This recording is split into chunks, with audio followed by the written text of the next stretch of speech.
friends, this is Simarjeet back with the Ask SJS series, wherein you send in your questions and me and my team, we do our very best to answer them. The answers are available on YouTube and other social media platforms. So make sure that if you sent in your question that you have subscribed to the YouTube channel and that you're connected with us on the Facebook page and LinkedIn and other mediums. And without much further ado, let's move forward to today's question, which is coming from Ram Prasad, and it is about how to find mentors and mentors. First of all, I would like to tell to you thank you, sir, for forwarding the wonderful, amazing opportunity.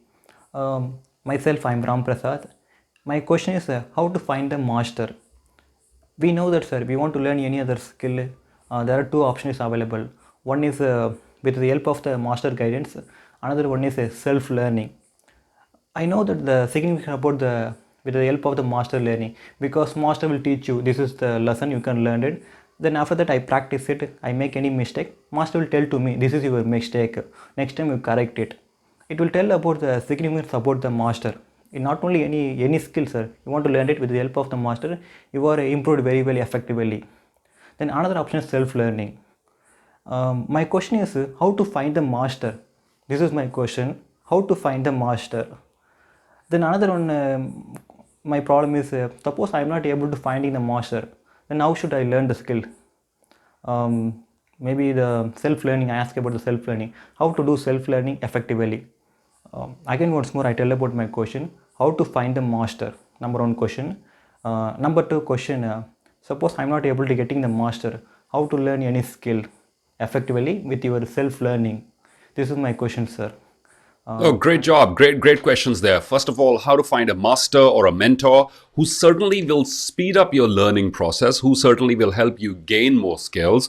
But at the same time, his second question is, if I don't find a master or a mentor who can spare the time to teach me the trade or the insider's secrets of how something works, what if I don't find a master or a mentor? How do I go about self-learning? So I do feel that Ram Prasad, you've been influenced a lot by this book, Mastery by Robert Greene, and I highly recommend this to everybody who's watching right now.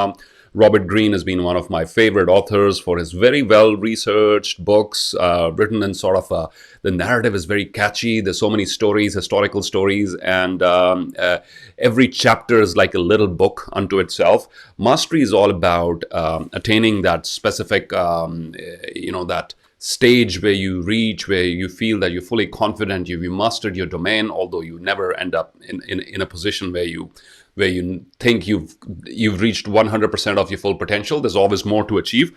But wonderful book with a lot of interesting anecdotes about how people in different fields of life, right from Leonardo da Vinci to others, were able to achieve mastery. And it talks a lot about apprenticeship and mentorship and finding a master. And I think which makes perfect sense, specifically some of the chapters devoted here called The Alchemy of Knowledge, Keys to Mastery, the importance of humility, the value of mentors, the mentor-protege dynamic, learning as alchemy, interpretation of Michael Faraday, Alexander the Great, the value of personal interaction, etc., etc. So two things. Number one, and I perfectly agree with the fact that once you find a master or find a mentor who can train you, it speeds up your process. You can avoid so many mistakes and is just very helpful in gaining any new skill and in establishing your own credentials and whatever that you're trying to do. In order to do that, so how do you find a master? Let's watch a video of Steve Jobs, where he's recollecting when he was, so let me clarify before I play the video. You don't find one master who teaches you everything, right? Gone are the days. So what I would suggest to you is absorb multiple influences. Be open to multiple influences. You come across a roadblock and you think of the best people who can help you cross that roadblock. You are facing inner doubt or you are struggling with something, find out the best people who can help you do that. You have a vision of the future, you see yourself doing this in the future, find out people who are already there. And therefore, I'm of the opinion that instead of just finding one person and trying to find out all the answers from this one individual who might be very busy in what he's doing, or he or she might not have enough time to assist you with everything. Absorb multiple influences for different parts of the game. Find out different star players who can help you maximize your game. So Steve Jobs is recollecting an incident here in this video where he was only 12 years old, and he looked up the number of Bill Hewitt from Hewlett Packard Computers and called him to ask for something. And I think there's a very profound lesson here in this particular. First of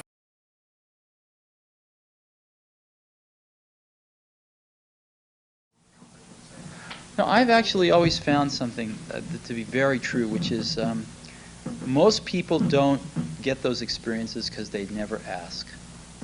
I've never found anybody that didn't want to help me if I asked them for help. I always call them up. I called up, this will date me, but I called up Bill Hewlett when I was 12 years old, and he lived in Palo Alto. His number was still in the phone book. And he answered the phone himself. He said, yes? He said, hi, I'm Steve Jobs. I'm 12 years old.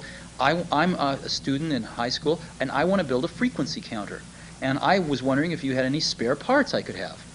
And he laughed, and he gave me the spare parts to build this frequency counter, and he gave me a job that summer in Hewlett Packard, working on the assembly line, putting nuts and bolts together on frequency counters. He got me a job in the place that built them. And I was in heaven. And I've never found anyone who said no or hung up the phone when I called. I just asked. And when people ask me, I try to be as responsive, to pay that debt of gratitude back. Most people never pick up the phone and call. Most people never ask. And that's what separates sometimes the people that do things from the people that just dream about them. You gotta act. And you've got to be willing to fail. You've got to be willing to crash and burn. With people on the phone, with starting a company, with whatever. If you're afraid of failing, you won't get very far. Well, I hope you found your answer there, Ram Prasad, and in finding the right mentor, finding masters, ask. Jack Canfield, who's trained the trainer program I attended in 2016 in Scottsdale, Arizona, and he has this, one of his success principles is ask. Jack says become an askhole, which means once you know that this particular person can assist me, or this is a problem that I'm struggling with, and these category of people can assist me, go out there and ask, and do not be afraid of rejection. Don't take rejection personally. You will find that one person who's willing to say, yes, of course, I can assist you with that. And here, this is where I would suggest to young people when they are seeking mentorship is be clear about what solutions that you're asking.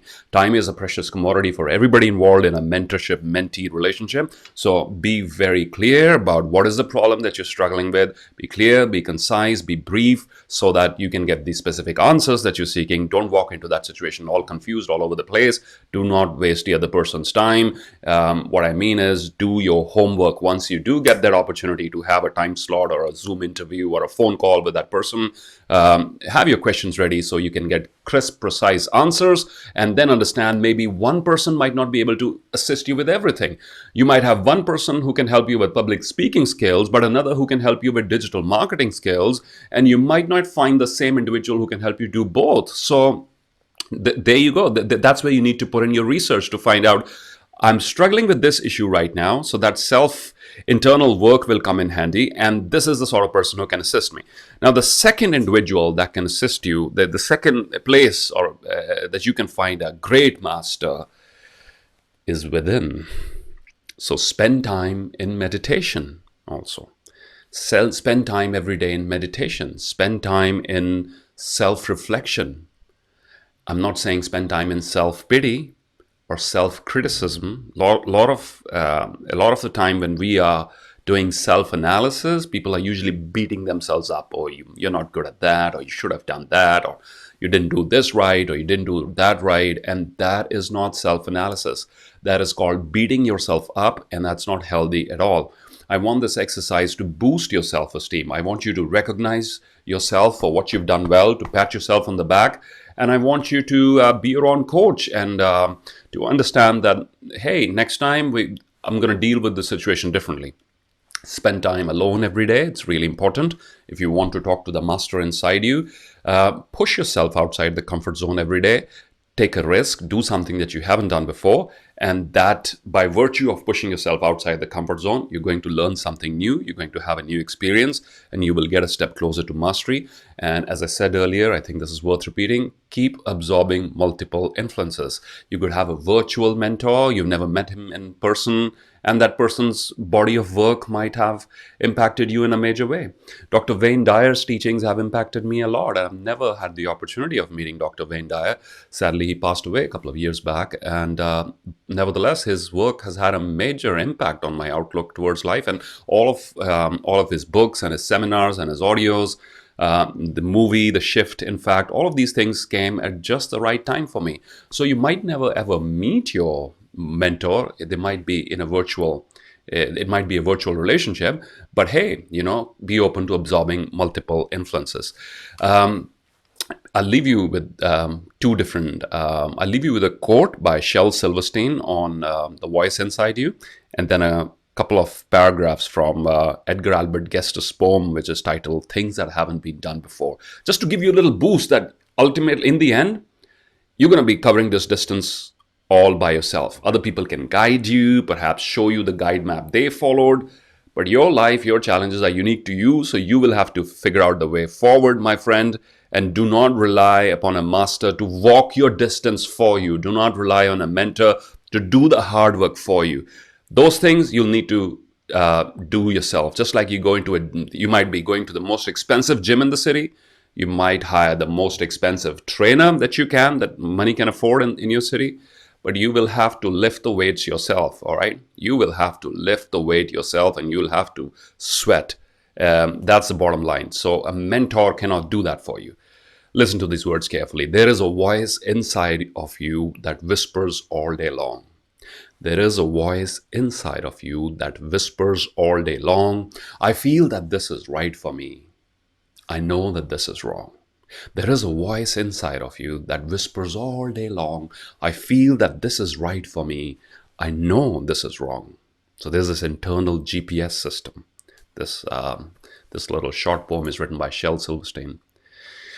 So there's this internal GPS system that will keep telling you, this is not your way. This is not your purpose. This is not in harmony with your higher self. So stop doing it. There is a voice inside of you that whispers all day long. I know that this is right for me. I know that this is wrong. No teacher, preacher, parent, or friend. No teacher, preacher, parent, or friend, or wise man can decide for you what's right for you. Just listen to the voice inside. Just listen to the voice that speaks inside of you. No teacher, preacher, parent, friend, or wise man can decide what's right for you. Just listen to the voice that speaks inside of you. Okay? So I hope that gives you some inspiration to tune into your internal conversations, internal guidance to your internal GPS system, which will give you a boost of self-confidence when you're on the right path. And it will make you feel not so good when you're off track. It'll tell you, hey, I didn't feel good with what you did yesterday, or that's not you. So that internal GPS system is already built in. All we got to do is just tune into that frequency. And before I go, Edgar Albert Guest, The People's Poet. This poem is titled Things That Haven't Been Done Before. Beautiful. I'll just read 2 paragraphs from it for you, Ram Prasad, especially for you and for everybody else who's watching. The things that haven't been done before, those are the things to try. The things that haven't been done before, those are the things to try. Columbus dreamed of an unknown shore at the rim of the far-flung sky. And his heart was bold. And his heart was bold, and his faith was strong, as he ventured into dangers new, and he paid no heed to the jeering throng or the fears of the doubting crew. The things that haven't been done before are the tasks worthwhile today. The things that haven't been done before are the tasks worthwhile today. Are you one of the flock that follows? Are you one of the flock that follows, or are you one that shall lead the way? Are you one of the flock that follows, or are you the one that shall lead the way? Are you one of the timid souls that quail at jeers of a doubting crew? Or dare you? Or dare you, whether you win or fail, strike out for a goal that's new? Or dare you, whether you win or fail, strike out for a goal that's new. Edgar Albert Guest. So when you're striking out for goals that are new, you don't have guide maps. There is not much mentorship available. People can share with you their journey, but your journey is yours to unfold. And that, I think I'm reminded of this powerful Sufi quote by Rumi, who said, Rumi said this beautifully: do not be influenced by the stories that come before you. Do not be influenced by the stories that come before you. Unfold your own myth. Unfold your own myth. So, yes, the stories before us will help us in many ways. They'll inspire us, they'll guide us, they'll tell us what's the right thing to do, what's not the right thing to do. There'll be a lot to learn. But in the end, my friend, you'll have to unfold your own myth. Be bold enough to do that. Be bold enough to walk into the unknown. Thank you for asking this beautiful question. Take care. Bye-bye.